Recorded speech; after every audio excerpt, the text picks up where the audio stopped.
Good morning. My name is Anna Jacob. My candidate number is 0026720004. I've taken option SLA. Good morning, Anna. Good morning. Yeah, it's nice to see here your show. Yes. You have put up very nice. Thank you so much. Let's go in detail. Yeah, sure. So, will you take me to your first one? Yeah. So this is my first studio work that I did. Alright, so Daughter of Humanity. Daughter of Humanity. That's the title. Is it done on? This is the medium is chalk pastel on a brown sheet of paper. Alright. Yeah. This was based on it's a representation of a painting by René Magritte. Alright. He is a very famous surrealist artist. His style of surrealism is quite different from the usual surrealism. It's not about it's quite different because he uses objects, everyday objects, and he places them in different ways next to each other to signify different messages. So he uses the strange juxtaposition of objects to bring forward his message. And his painting, The Son of Man, has very similar subject material. It was intended as a self-portrait, and it depicts a man standing facing the with the ocean at the back as a backdrop, and the man has got an apple obscuring his face.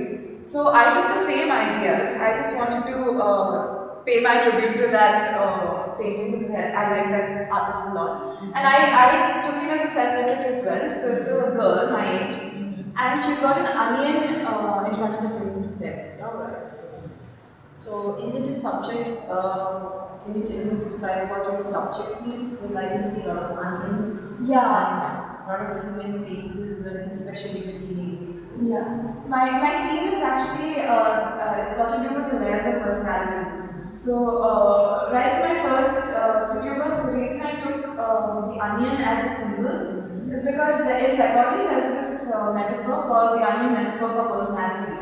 So they liken the personality of a human being to the different layers of an onion. So they say that a human being's personality is as layered, as multi-layered as an onion's layers, and that's why they liken it to that.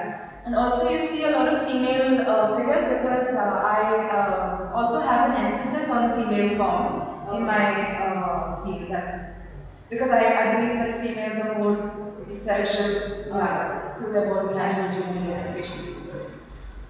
So, what is your theme and why it is important to you felt? Well, this theme is important to me because I think when I picked it, like 2 years back when I picked it, I was going through a lot of issues like this, where I was having trouble fitting into my society, and I felt that I had to be different people, like different from within and different for others and different for my family. You know, it was starting to get quite, I had this whole emotional dissonance feel. So I think I picked that to question why human beings are like this, why they have to be so multi-layered, why can't they just be, more unified in just one person to everybody. So I think that's why, that's the personal. Most of the paintings depict that kind of, emotional expressions are seen in your paintings. So, what artist process, skills, and techniques did you explore, and why in this paintings? In all of them? Yeah, in general. Okay. Well, actually, when I began, I didn't know anything about chalk pastels. I didn't know how to. I actually wasn't into art before this. So this was the first big-scale painting that I ever did. So it was quite interesting learning how to blend the colors in, because I never thought I would be able to do that, to make it look realistic, slightly realistic as well. And things like, the fact that in the drawing of hair, the colors blue and red and all these, you don't expect those colors to go into hair, because hair looks black, so you would think that only black goes in. So I learned all these things about color theory, and then I learned how the drapes of the clothes, the way your clothes are falling, how to make those realistic. Yeah, the details. I mean, that is still a very nascent piece because that was my first one, so it wasn't very developed. But I think by the end of it, this is my last piece. So by the end of it, I feel like I gained quite a good hold on the medium, and I just got concepts better. Right. Shall we go to your second piece? Yeah, sure. So this is my second piece. It's on canvas, right? Yeah, this is acrylic on canvas. So in this theme, I'm deviating from the in this piece, I'm deviating from the onion as a symbol, because I wanted to explore the message of duality. Yeah, as you can see, there's two sides to the same face. And I achieved this, I achieved the duality message through use of black and white on one side and color palette on one side. And the message behind this basically is the color palette is about how that basically different people change in different ways for society. Some of them have to dim themselves down and become more, quiet and sober to be acceptable in society, and some of them have to, portray things that they don't feel, just brighten themselves up. So that's the whole concept behind the color palette and the black and white palette. And that's why one of her is open and one of it is closed. The closed eye, it signifies aggression to a certain extent. So yeah, that's what this painting signifies. And the third one? The third one is over there. That is my third one. This is again chalk pastel on black paper. And since I was already familiar with the medium, because I used it for my first painting, it was easier to, I guess, work with this. So that's why I got some of the parts I feel I got quite realistic. But I had to do a lot of trial and error while getting this right. So actually the message behind this is why I place the onion inside the eye is because, the common saying, the eyes are the window to the soul. Yes. So by placing the onion inside the eye, I am trying to insinuate that the soul is like an onion. It's multi-layered like an onion. That's why the eye is showing us into an onion. So that's like also the soul. That's what the soul is like. And it's called Pitfall. The title of this painting is Pitfall because the fovea centralis of the eye, that's like the center part of the eye, the name is derived from the Latin word for pitfall. So I just thought it was very interesting because the multi-layered soul can actually be a person's pitfall. A lot of detail work is also done in this. Yeah, there was a lot of detail work, realistic stuff. There were some veins and the kind of shading that I had to do to make it look 3D. So yeah, that's good. You had helped me out on that I remember. Shall we go to your fourth painting? Yeah, sure. My fourth painting is this is my fourth painting. So it's titled Mariposa. Mariposa is the Spanish word for butterfly. And this painting is actually quite different from the ones that we've seen so far. I think you've noticed. Yeah. It doesn't have any outright message. Like when you look at it, it just looks like an aesthetic painting. That it's pretty. It doesn't really have a message like how the onion face, the daughter of humanity, or for instance duality. Yes. It's not disturbing. So the reason why I decided to do a aesthetic painting is because basically this is just to signify how people can hide their emotions so well. Like her eyes are closed, so you can't read into her soul. So she's hiding her true emotions and her true feelings.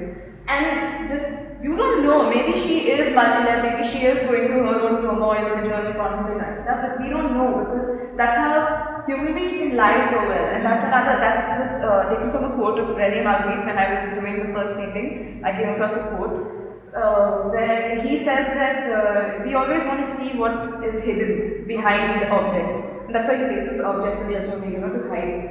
So he says we always want to see what's behind objects, but we can't do that because human beings hide their secrets too well. Absolutely. So this is loosely based on that kind of a thing. So I also had a lot of fun making this because it's charcoal on handmade paper. Yeah, the The texture was, it's very interesting. Working with the shadows on this kind of texture, it was very fun because it came out really well. And I think this was the first slightly realistic, the proportions and the shadows in the hand, they're all realistic, in this painting. So I was exploring that kind of thing as well. And I think I chose to make collarbones and lips like this and certain features. Like it's a very neutral expression, right? But with the addition of these things, this like collarbones signify vulnerability, right. And lips are usually a thing of sensuality, and the prominent cheekbones are mostly a sign of power, and women who are like really confident have those high cheekbones. So when I place all of these kind of contrasting features, they're very subtle. So for the viewer, when he's looking at the painting, since there's no apparent emotion on the girl's face, it's up to the viewer to see what he wants to see and feel what he wants to feel. So that's why I feel that neutral emotions speak a lot more than any other expression on the face, because that expression will only talk about that one emotion. But neutral expressions, it's open beyond. It's done on charcoal. Yeah, this is charcoal and the lips are done in acrylic.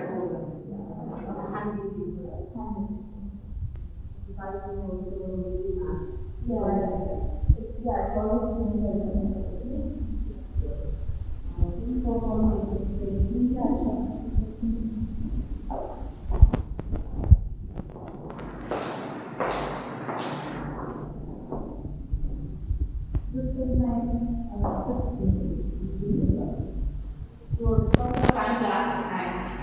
In this I did a lot of experimentation because I had already touched upon the basics of everything else, like done charcoal and surface through acrylics. So I decided to use this because I didn't want to go to oil just yet. I'm more comfortable using dry media, so I wanted to explore that before I was on another kind of media.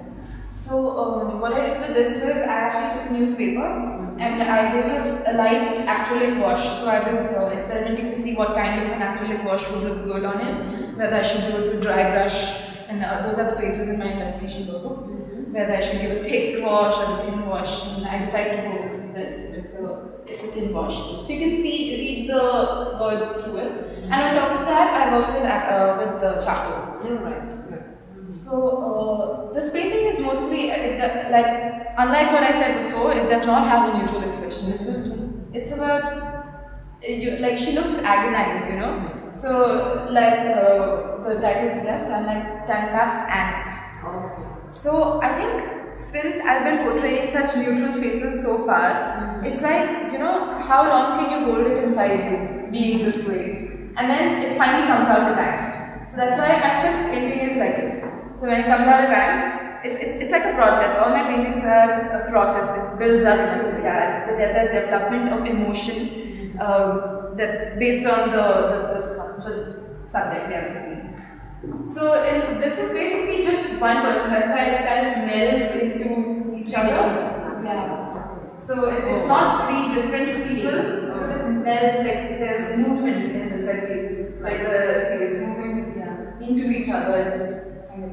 Okay, the hair is common. Hair is common, and even this has just got movement, So I think I had a lot of fun making this because I had to explore how to make expressions and how to portray them correctly, and three different stages of the same emotion. So that was fun to make.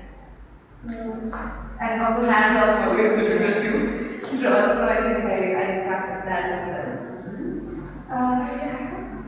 Nice. Shall we move on to your next painting? Yeah. So this was my next one, titled Anesthetic. This, in contrast to that, has a neutral expression again. So, like I said, my work is a progression of emotions. So, it's like after angst, how much angst can you really feel? So, you know how when you get upset about something, you go through different stages of grief? It's almost like that. My paintings are almost like that. So, after the angst, you just get tired of fighting. You get tired of fighting, like, why am I doing this anymore? And then you just become submissive. So in this painting, that's what I kind of wanted to depict. So her stance, the way she's standing, she's just given up. Like, her shoulders are just drooping, and her expression is just like Pain. Yeah, it's subtle pain. You can see it, and she's just, I guess, neutral, like about everything. So I use colors to depict what's actually going on around her. So the black obviously signifies something bad. That's what it usually does, and I think that signifies the pressures, the societal pressures that I've been bringing up in all my other works. And the blindfold is also black, so it comes from outside. So the blindfold is by society. It's a way of suppressing, oppressing Some pressure kind of. that she can't express herself. Like I said in my previous works, eyes are the main form of expression, how your soul expresses itself. And that's why I put the blindfold on her eyes and not on her lips. Because she can speak words, but then her eyes are the ones that tell the truth. Exactly.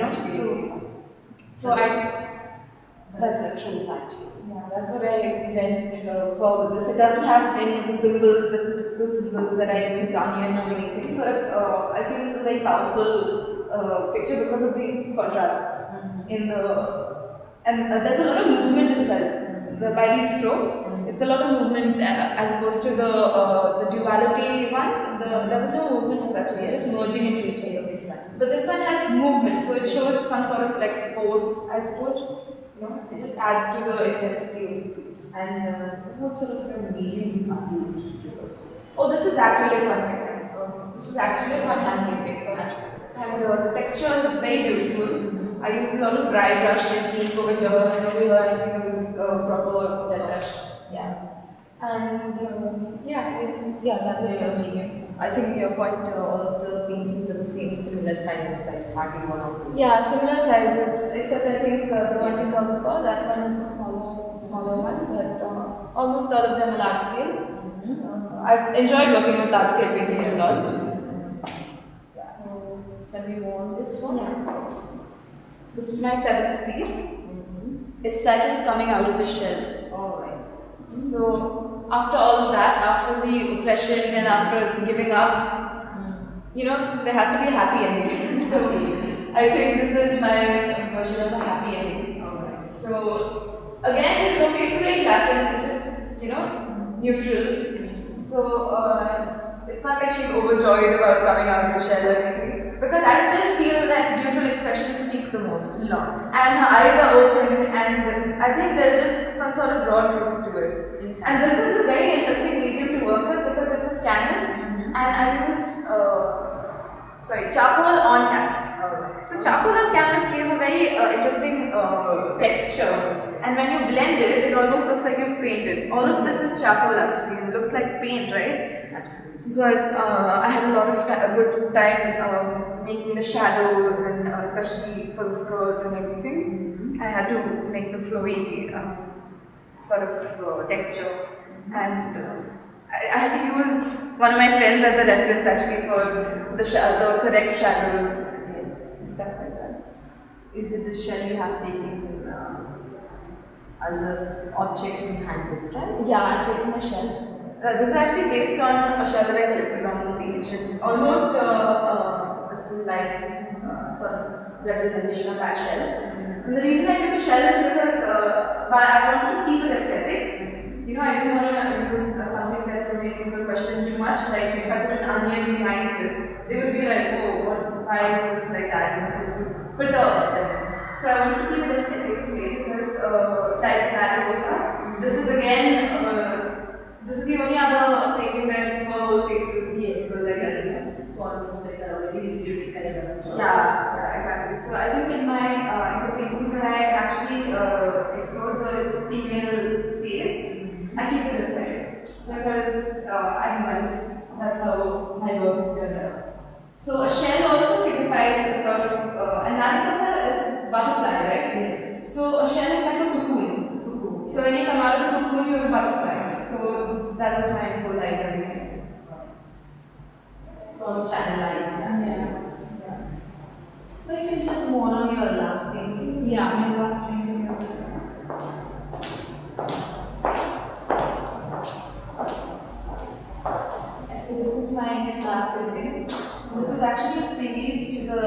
duality one.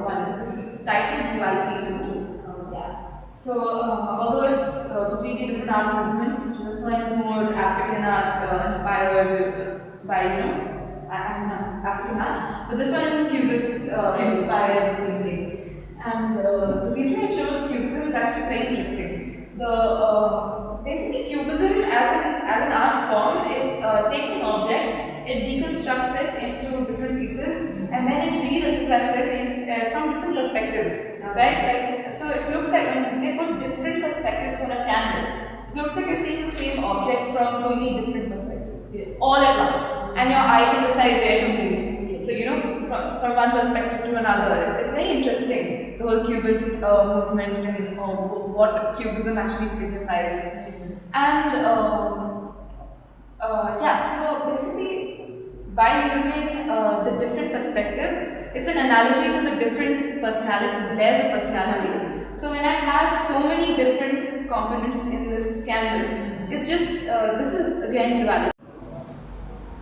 The faces, they portray duality, and that's why it's titled Duality number 2. And like I said before, the different components of the Cubist piece, it signifies the different layers. And since this is one of the most vibrant pieces that I've done, I thought that this was an apt, last piece. It was a good conclusion for the whole series. So this is why I went for this style. And this is acrylic on canvas. Yeah. It's almost similar sizes on the other, right? Yeah. And let's just move on your IBDP. Alright.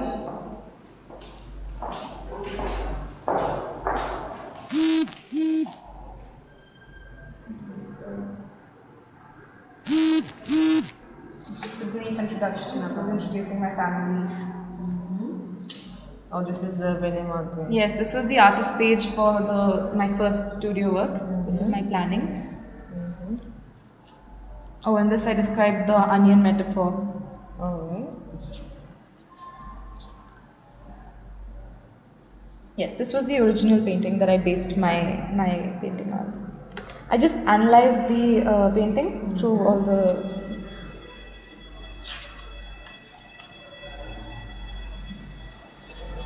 Yeah, these are a lot of development of ideas and brainstorming processes for the second one. This is actually a photography series. This is about Cubism. Are you going to describe all of them? Yeah, this is basically...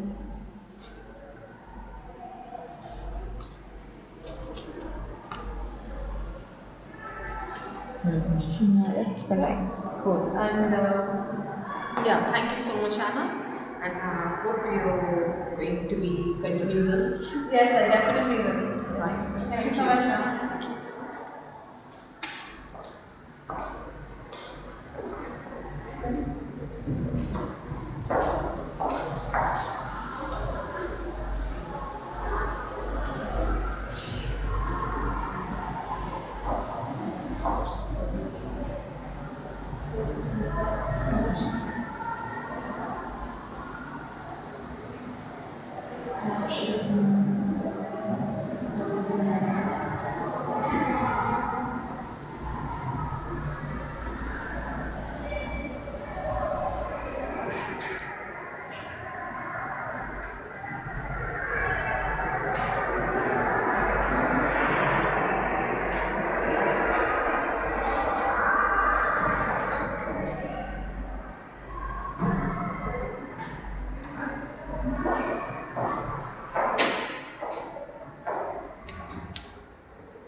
to someone